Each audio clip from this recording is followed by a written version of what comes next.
With the Natlan era finally coming to an end, we have a whole entire new wave of content, and that is 5.7. There's going to be so much stuff coming, and we actually have a developer's word from themselves of what we can actually expect in 5.7. If you want 25% off your Genesis crystals, click the second link in the description. All you have to do is put your UID in, your server, and when you purchase it gets sent instantly to your account.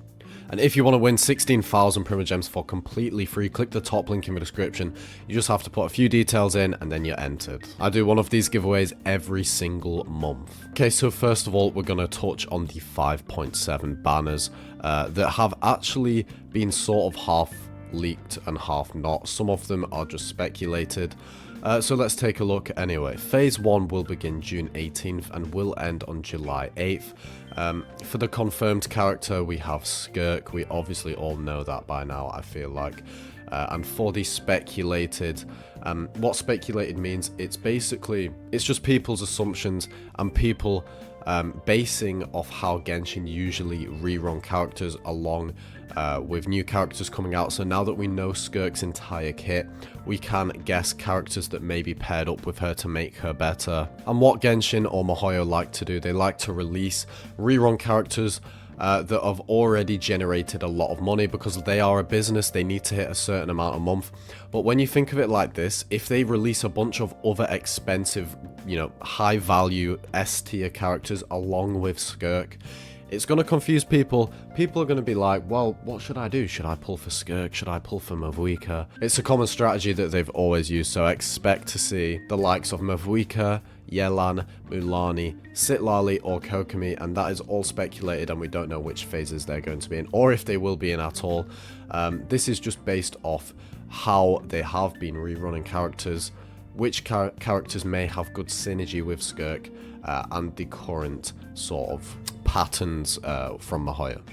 Next in 5.7, there has been a recent leak of a Genshin and Mizone, which is a sort of like drink in Japan, China, actual collab. So what this is implying, there may be some redeemable codes, some skins like we have seen before. Genshin don't do a lot of collabs. So this is exciting. You can actually see on the bottles themselves, you see Yae Miko, Kokomi wearing some pretty cool different outfits. So it would be very nice to see these outfits in-game, or possibly just some, in-game sort of rewards that we could earn with this collab.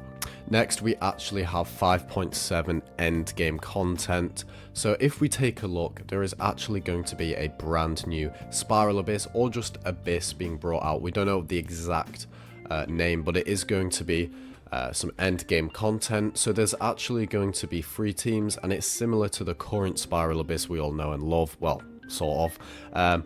It's going to be a first and second half, but the new Abyss has a third phase.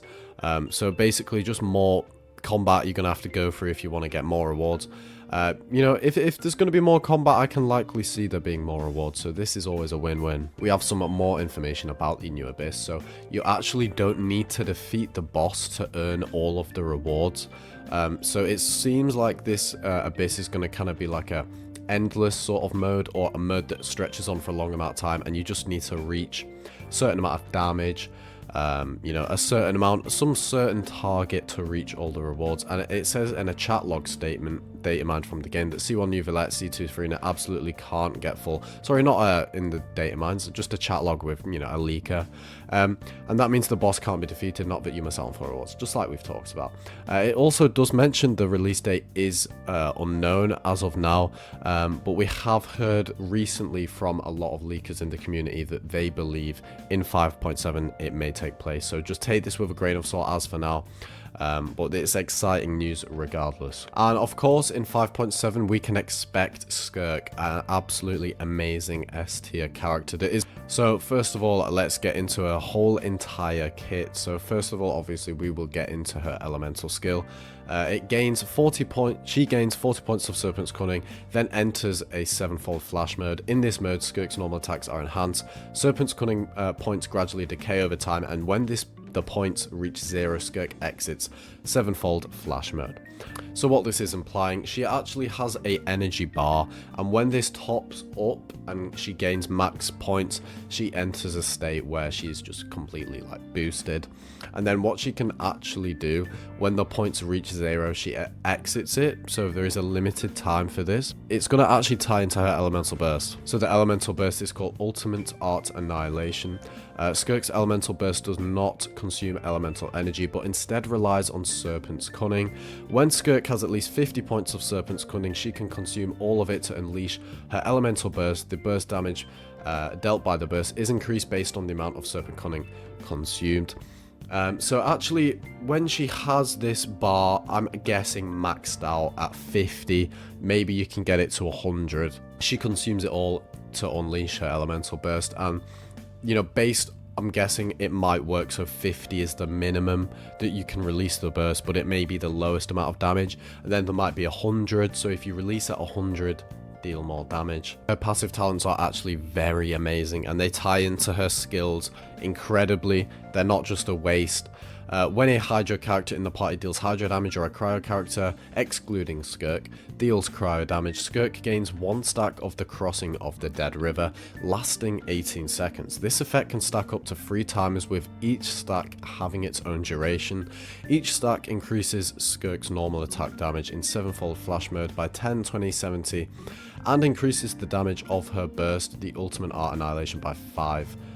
15 and 60%. But honestly, just a very big